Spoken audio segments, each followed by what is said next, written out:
수원시, 현대와 고대 한국의 흔적이 공존하는 도시에서 김지은은 결혼 생활의 마지막 희망을 간절히 붙잡으려 애쓰고 있었다. 34세의 지은은 겉으로는 평범해 보이는 삶을 살고 있었다. 행정사무실에서 일하고 집안을 돌보며 2살 된 딸 수민을 키우는 동시에 남편 민호는 지역 자동차 대리점을 운영하고 있었다. 하지만 아무도 보지 못하는 무언가가 있었다. 두 사람 사이에 점점 커져가는 침묵이었다. 한때 대화와 애정이 넘치던 밤들은 이제 무미건조해졌다. 지은은 소파에 앉아 TV를 바라보면서도 그 내용에 집중하지 못했고, 민호는 휴대폰에 몰두하거나 야근을 핑계로 집을 비웠다. 주말이면 친구들과 낚시를 가거나 늦게까지 이어지는 회식 자리에 참석했다. 어느 날 밤 지은은 부엌의 작은 테이블에 앉아 늦게까지 잠들지 못했다. 노란 조명이 그녀의 생각을 반영하는 듯한 그림자를 드리웠다. 종이와 펜을 집어든 그녀는 자신이 느끼는 모든 것을 적기 시작했다. 외로움, 원망, 그리고 죄책감. 죄책감은 늘 그녀를 따라다녔다. 민호는 그녀가 출산 후 변했다며 그가 연애 초기 때 그렇게도 좋아했던 반짝임과 가벼움을 잃었다고 자주 비난했다. 지은, 넌 항상 너무 심각해. 민호는 한 번은 거의 경멸하듯 말했다. 예전처럼 재미있던 네가 그리워. 그 말은 그녀의 머릿속에 계속 맴돌며 마치 비난처럼 들렸다. 그녀는 자신이 어디서 잘못했는지 자문했다. 혹시 딸에게 너무 많은 관심을 쏟았던 걸까? 아니면 집안일과 일상에 매몰되어 자신을 잃어버린 걸까? 그리고 민호는? 그 역시 무언가를 그리워하고 있지만 표현할 방법을 모르는 건 아닐까? 그 주 후반, 친구 연희와의 커피 모임에서 지은은 속내를 털어놓았다. 두 사람은 동네 골목에 숨겨진 작은 카페에 앉아 있었다. 그곳은 목재 가구와 은은한 조명으로 아늑하게 꾸며져 있었다. 민호를 잃어버리는 기분이야. 지은은 컵을 꼭 쥔 채 고백했다. 아무리 노력해도 더 이상 우리라는 게 없는 것 같아. 그냥 같은 집에 사는 두 사람일 뿐이야. 결혼 5년 차인 재원과 결혼한 연희는 한숨을 내쉬었다. 결혼은 복잡해 지은. 때로는 시각을 조금 바꿔야 할 때가 있어. 더 대담한 걸 시도해 본 적 있어? 지은은 이마를 찌푸렸다. 대담한 거라니 무슨 뜻이야? 잠시 쉬어보는 거. 연희는 신중히 말을 고르듯 커피를 바라보며 설명했다. 일시적으로 파트너를 바꿔보는 거야. 정말 우리가 무엇을 느끼는지 깨닫기 위해서. 그 아이디어는 처음에 지은에게 터무니없게 느껴졌다. 파트너를 바꾼다고? 네가 말하는 건 일종의 게임 같은 거야? 그렇지는 않아. 연희는 답했다. 이걸 실험이라고 생각해봐. 배신이 아니라 명확성을 위한 거야. 재원이랑 나도 몇 번 이야기해봤는데 두 커플 모두에게 도움이 될 수 있을 것 같아. 지은은 어색하게 웃었다. 이건 드라마에서나 나올 법한 얘기처럼 들리는데, 그러나 밤이 되어 침대에 홀로 누워있을 때 연희의 말이 다시 머릿속에 떠올랐다. 정말로 결혼 생활을 구할 방법이 될 수 있을까? 민호는 너무 멀어져서 때때로 그녀는 이미 모든 것을 잃어버린 것 같은 기분이 들었다. 어쩌면 정말 극단적인 무언가가 변화를 가져올 수 있을지도 몰랐다. 다음 주 지은은 드디어 용기를 내어 민회에게 그 이야기를 꺼냈다. 저녁 식사가 끝난 뒤 수민이 이미 잠들고 둘이 거실에 앉아 있을 때였다. TV는 켜져 있었지만 둘 다 화면을 제대로 보지 않고 있었다. 민호, 지은이 망설이며 말을 꺼냈다. 심각한 얘기를 좀 할 수 있을까? 민호는 피곤한 눈으로 그녀를 잠깐 쳐다보았다. 그래, 이번엔 또 무슨 일이야? 지은은 침을 삼키며 말했다. 우리 뭔가 다른 걸 시도해야 할 것 같아. 좀 더 과감한 걸. 그는 눈썹을 치켜 올렸다. 과감한 거? 예를 들면? 지은은 망설이며 얼굴이 뜨거워지는 것을 느꼈다. 만약 잠시 동안 서로 파트너를 바꿔본다면 어떨까? 우리가 진짜 느끼는 감정을 확인하기 위해서. 뒤이어 찾아온 침묵은 숨 막힐 정도로 무거웠다. 민호는 마치 그녀가 완전히 제정신이 아닌 말을 한 것처럼 쳐다보았다. 진심이야? 응. 지은은 침착함을 유지하려 애쓰며 말했다. 이게 모든 걸 해결할 거라는 뜻은 아니야. 하지만 이게 우리가 서로를 더 잘 이해할 수 있는 방법이라면? 정말 중요한 게 무엇인지 깨달을 수 있다면? 민호는 짧고 믿기 힘든 웃음을 내뱉었다. 그건 문제에서 도망치려는 핑계처럼 들리는데. 그건 정반대야. 지은은 반박했다. 문제를 직면하기 위한 거야. 우리가 지금 힘든 상태라는 걸 알아. 그리고 내가 우리가 가진 걸 잃고 싶지 않아. 하지만 우리는 새로운 시각이 필요해. 우리가 왜 서로를 선택했는지 기억해야 해. 놀랍게도 민호는 즉각적으로 그 아이디어를 거부하지 않았다. 아마도 감정적으로 너무 지쳤기 때문일 수도, 아니면 그 역시 그녀만큼 길을 잃었기 때문일 수도 있었다. 며칠간의 논의 끝에 두 사람은 시도해보기로 합의했다. 연희와 재원이 실험의 파트너가 되기로 했는데 그들 역시 동의한 상태였다. 합의는 명확한 규칙과 함께 이루어졌다. 실험은 3개월 동안 지속될 예정이었다. 그 기간 동안 두 부부는 파트너를 교환하되 한계가 있었다. 신체적인 친밀함은 강요되지 않으며 단지 동거와 상호 지원이 목적이었다. 이 실험의 취지는 단순했다. 새로운 다이나믹을 경험하면서 자신의 결혼에서 무엇을 소중히 여기는지 재발견하는 것이었다. 교환의 날, 지은은 짐을 꾸리며 마음이 무거워졌다. 긴장되었지만 동시에 이상한 안도감도 느껴졌다. 어쩌면 정말로 이 실험이 어떤 답을 가져다 줄 수도 있었다. 재원의 아파트에 도착했을 때 분위기는 수원에 있는 그녀의 집과는 완전히 달랐다. 그곳은 미니멀리스트 스타일로 거의 차가운 느낌을 주었으며 하얀 벽과 직선적인 가구들로 꾸며져 있었다. 건축가로서 꼼꼼한 성격을 가진 재원이 정중한 미소로 그녀를 맞이했다. 어서 와요, 지은 씨. 그는 그녀의 짐을 들며 말했다. 여기서 편안하게 지내셨으면 좋겠어요. 감사해요. 그녀는 불편함을 감추려 노력하며 대답했다. 처음 며칠 동안 그들의 동거는 공손했지만 거리가 있었다. 그들은 예의를 주고받으며 일정과 일상을 논의했지만 그 이상은 없었다. 지은은 대부분의 시간을 게스트룸에서 보내며 책을 읽거나 노트북으로 일을 했다. 재원은 친절했지만 내성적이었고 그녀는 그의 공간을 존중했다. 이렇게 실험이 시작되었다. 시간이 지나며 며칠이 몇 주로 바뀌어갈수록 지은은 재원과의 동거 생활에 점차 적응해갔다. 처음에는 침묵의 미스터리처럼 보였던 재원은 최근 몇 년간 민호보다 훨씬 더 세심한 동반자임을 보여주기 시작했다. 그는 출근 전에 꼭 아침을 준비했고 퇴근길에는 신선한 과일부터 함께 나눌 와인 한 병까지 항상 뭔가를 사오곤 했다. 처음에는 제한적이었던 그들의 대화 속에서 작은 순간들이 예상치 못한 유대감을 형성하기 시작했다. 거실에 전등이 나간 어느 날 밤, 지은이 의자에 올라 정우를 교체하려다 미끄러졌을 때 재원이 그녀의 허리를 붙잡아 넘어지지 않게 했다. 조심하세요. 그가 단호하면서도 걱정스러운 목소리로 말했다. 그 터치는 짧았지만 지은은 오랫동안 느끼지 못했던 감정을 느꼈다. 그것은 누군가에게 보살핌을 받는다는 느낌이었다. 너무나 단순한 제스처였지만 그녀는 자신이 얼마나 오랫동안 주목받지 못하는 것에 익숙해졌는지 깨달았다. 한편 수원에서는 민호 역시 새로운 일상에 적응하고 있었다. 연희는 지은과 많은 면에서 정반대였다.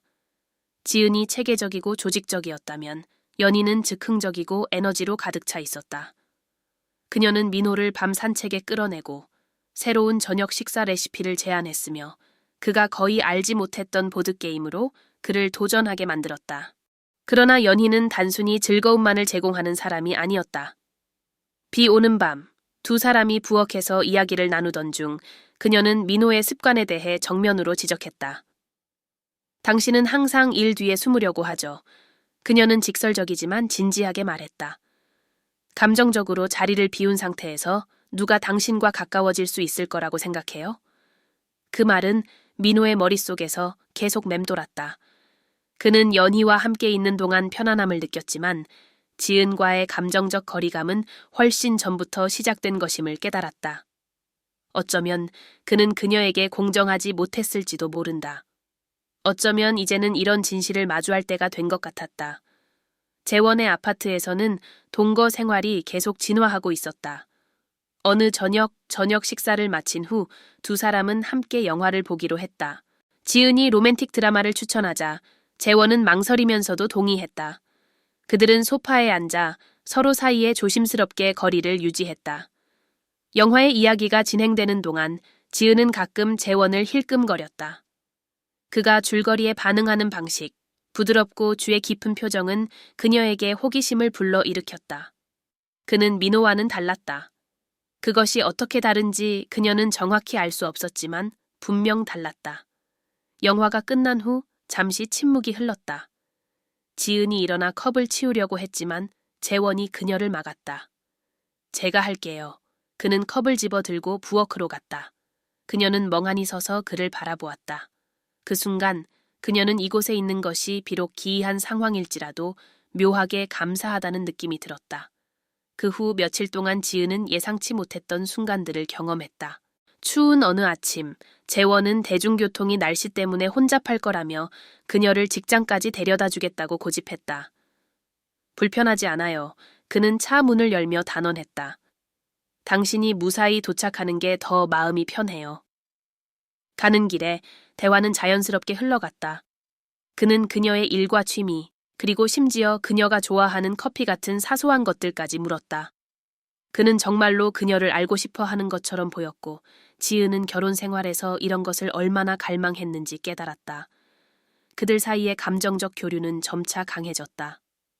어느 날 저녁, 지은이 어머니가 자주 만들던 수프를 준비하는 동안 재원은 음식의 향기를 칭찬하며 집밥을 좋아한다고 말했다. 제 아내는 한 번도 요리를 하지 않았어요. 그는 아련한 미소를 지으며 고백했다. 하지만 당신은 이런 걸 정말 잘하시네요. 지은은 얼굴이 달아오르는 것을 느꼈다. 단순한 칭찬이 아니었다. 그가 진심으로 말하는 방식, 그리고 그가 아무런 대가를 바라지 않는다는 점이 그녀에게 특별하게 다가왔다. 한편 민호도 변화에 직면하고 있었다. 대담한 성격의 연희는 그를 예상치 못한 방식으로 도전하기 시작했다. 어느 일요일 오후 그녀는 민호를 설득해 아파트 벽을 함께 페인트 칠하자고 제안했다. 그는 처음에는 망설였지만 결국 그녀의 제안에 따랐다. 당신은 항상 너무 진지해요. 연희가 웃으며 그의 얼굴에 페인트를 묻히며 장난스레 말했다. 조금은 여유를 가져봐요. 민호는 처음엔 마지못해 참여했지만 시간이 지날수록 오랜만에 진심으로 웃음을 터뜨리고 있었다. 연희의 에너지는 전염성이 있었고 민호는 자신이 얼마나 오랜 시간 동안 경직되어 있었는지 깨닫기 시작했다. 실험이 시작된 지 한 달이 되었을 무렵 지은과 재원 사이에는 새로운 긴장감이 싹트고 있었다. 그들은 부엌에서 함께 설거지를 끝내고 있었고 지은은 아무 생각 없이 말했다. 이렇게 가벼운 대화를 나눠본 게 언제였는지 기억이 안 나요. 재원이 수건으로 손을 닦으며 미소 지었다. 저도 그런 대화를 나눈 지 꽤 오래된 것 같네요. 잠시 동안 지은의 눈이 재원의 눈에 고정되었다. 그의 눈빛에는 무언가 특별한 것이 있었고 그것이 그녀의 심장을 두근거리게 만들었다. 지은은 황급히 시선을 돌렸지만 이미 선을 넘은 기분이 들었다. 그날 밤 지은은 침대에 앉아 천장을 바라보았다. 그녀는 위험한 상황에 놓여 있다는 것을 알고 있었지만 마음을 멈출 수 없었다. 민호를 사랑하지만 한편으로는 더 많은 것을 갈망하는 자신을 발견했다. 그리고 재원은 그런 갈망을 자연스럽게 충족시켜주는 것처럼 보였다. 한편 민호는 자신이 저지른 실수를 깨닫기 시작하고 있었다. 어느 날 밤 민호와 연희는 베란다에 앉아 대화를 나누고 있었다. 연희는 그에게 도전하듯 물었다. 당신은 정말로 결혼을 구하고 싶은 거예요, 민호? 그녀는 직설적으로 말했다. 그렇다면 먼저 자신에게 솔직해져야 해요. 민호는 바로 대답하지 않았다. 그녀의 말은 냉정했지만 진실이었다. 그는 자신이 변해야 한다는 것을 알았지만 그 방법을 찾는 중이었다. 지은과 재원은 계속 가까워지고 있었다. 두 사람의 눈길은 더 오래 머물렀고 우연한 스침은 이제 부정할 수 없는 무언가로 변했다. 비가 끊임없이 내리던 차가운 밤, 그들은 와인을 마시며 조용히 시간을 보내고 있었다. 그때 재원이 침묵을 깨뜨렸다. 지은 씨. 그는 망설임 가득한 목소리로 말했다. 혹시 우리가 예전으로 돌아가고 싶지 않다면 어떻게 하죠? 지은은 얼어붙은 듯 멈췄다. 그의 말은 금기된 비밀처럼 공중에 떠돌았다. 그녀 역시 그런 마음이 없지 않았지만 두려움과 죄책감이 그녀를 더 크게 압도했다. 그건 누구에게도 공정하지 않을 거예요. 그녀는 시선을 피하며 말했다. 그러나 선은 이미 넘었고 두 사람 모두 그 사실을 알고 있었다. 수원에서는 민호도 복잡한 감정과 씨름하고 있었다. 그는 연희를 존경하기 시작했다. 단순히 그녀의 에너지만이 아니라 그녀가 자신의 결점을 보게 해주는 방식 때문이었다. 어느 날 밤 부엌을 정리하던 중 연희는 진지한 표정으로 민호를 바라보았다. 민호 씨, 그녀는 말했다. 정말로 지은 씨를 위해 싸울 준비가 되어 있는 거예요? 아니면 단지 그녀가 먼저 포기하길 기다리고 있는 거예요? 민호는 바로 대답하지 않았다. 그는 처음으로 오랜만에 자신이 지은을 소홀히 했던 것이 사랑이 부족해서가 아니라 자신의 결점을 마주하기 두려웠기 때문임을 깨달았다. 연희와의 시간은 자신을 더 나은 사람이 되고 싶게 만들었지만 그것은 그녀를 위해서가 아니라 지은을 위해서였다. 3달간의 실험이 끝나고 네 사람은 결과를 평가하기 위해 모이기로 했다. 그들은 호기심 많은 시선으로부터 멀리 떨어진 서울의 한 조용한 레스토랑에서 만났다. 지은은 긴장한 표정으로 앉아 있었다. 재원과 함께한 모든 일들이 마음을 무겁게 하고 있었다. 그녀는 이제 자신의 감정을 직면해야 할 때임을 알고 있었다. 민호 역시 그 어느 때보다도 깊은 생각에 잠겨 있는 듯 보였다. 저녁 식사 동안 대화는 격식을 차린 채로 시작되었지만 곧 긴장이 드러나기 시작했다. 늘 직설적인 연희가 먼저 입을 열었다. 이번 실험은 많은 걸 드러냈어요. 우리가 인정하기 꺼렸던 것들까지도요. 지은은 식판에서 눈을 떼지 않는 재원을 바라보았다. 민호는 목을 가다듬고 말을 꺼냈다. 내가 지금까지 얼마나 소홀한 남편이었는지 깨달았어. 이걸 인정하는 건 쉽지 않지만 고치고 싶어. 지은은 목이 메이는 걸 느꼈다. 그녀가 항상 듣고 싶어 했던 말이었지만 왜 이제 와서 이런 말이 너무 늦은 것처럼 느껴졌을까? 재원이 마침내 침묵을 깼다. 만약 고칠 수 없는 것들도 있다면요? 그의 목소리는 낮았지만 그 안에는 깊은 의미가 담겨 있었다. 그의 말은 공기 중에 맴돌며 모두를 불편하게 만들었다. 긴장을 풀기 위해 나선 건 연희였다. 아마 우리가 필요한 건 과거를 고치려는 게 아니라 앞으로 무엇을 원하는지 결정하는 거겠죠. 저녁 식사가 끝난 후 지은은 민호에게 단둘이 얘기하고 싶다고 했다. 그들은 레스토랑 근처의 벤치에 앉아 희미한 가로등 불빛 아래에서 대화를 나누었다. 민호, 지은이 주저하며 말을 꺼냈다. 이번 실험을 통해 깨달았어요. 어쩌면 우리 둘 다 서로에게서 더 이상 찾을 수 없는 무언가를 찾고 있었던 것 같아요. 민호는 천천히 고개를 끄덕였다. 알아. 하지만 나는 여전히 노력하고 싶어. 나는 여전히 널 사랑해, 지은.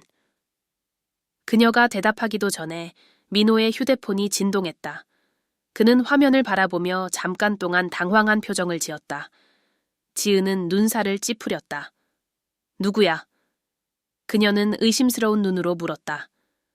그냥 일이야. 그는 시선을 피하며 대답했다. 하지만 지은은 무언가 이상하다는 걸 느꼈다. 용기를 내어 그의 손에서 휴대폰을 빼앗아 화면을 확인하자 연희의 이름이 화면에 깜빡이고 있었다. 그녀의 심장이 빠르게 뛰기 시작했다. 지은은 자리에서 일어나 얼굴이 분노로 달아올랐다. 연희? 이 시간에 왜 그녀가 당신에게 전화를 해? 민호는 망설였지만 더 이상 거짓말할 수 없었다. 나와 연희는 우리가 하지 말아야 할 만큼 가까워졌어. 그의 고백은 지은에게 마치 한 방의 충격처럼 다가왔다. 그녀가 그 사실을 받아들이려고 애쓰는 동안 레스토랑 문이 열리고 재원이 그들을 찾아 나섰다. 지은은 재원을 바라보며 무언가 설명을 구하려 했지만 그 역시 혼란스러워 보였다. 다시 레스토랑 안으로 들어갔을 때 상황은 폭발하고 말았다. 지은은 연희를 직면했고 연희는 부정하는 대신 차갑게 사실을 인정했다. 맞아. 나와 민호는 관계를 맺었어. 계획된 건 아니었지만 그렇게 됐어. 재원은 눈에 띄게 충격을 받은 듯 연희를 향해 혼란과 분노가 뒤섞인 눈빛으로 바라보았다. 네온 이걸 이미 하고 싶었던 일을 정당화하기 위한 핑계로 사용한 거야. 분위기는 참을 수 없을 정도로 무거워졌다. 지은은 사방에서 배신당한 기분에 사로잡혀 뛰쳐나갔고 재원이 그녀를 뒤따라갔다. 민호도 따라가려 했지만 연희가 그를 막아섰다. 길에서 재원은 지은을 따라잡았다. 나는 그들에 대해 전혀 몰랐어요. 하지만 내 마음은 변하지 않았어요. 그러나 지은에게는 모든 것이 무너져 버린 듯했다.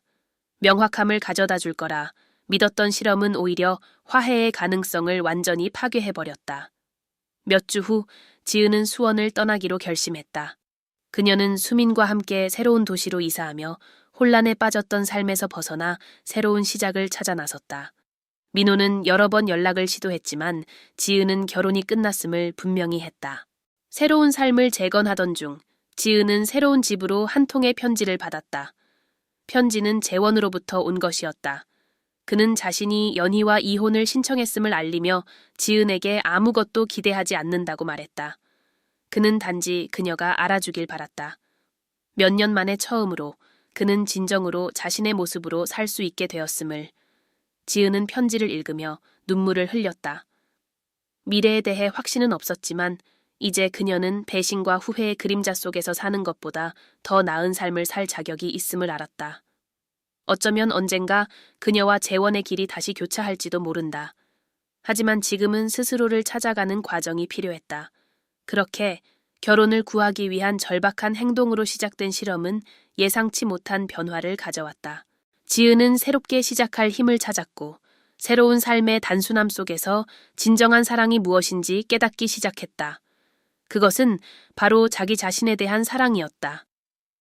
이 강렬하고 반전으로 가득 찬 이야기가 마음에 드셨나요? 지은의 입장이었다면 어떻게 하셨을지 댓글로 남겨주세요. 좋아요와 구독도 잊지 마시고 감동과 깊은 성찰이 담긴 다음 이야기에서 다시 만나요. 다음 이야기에서 뵙겠습니다.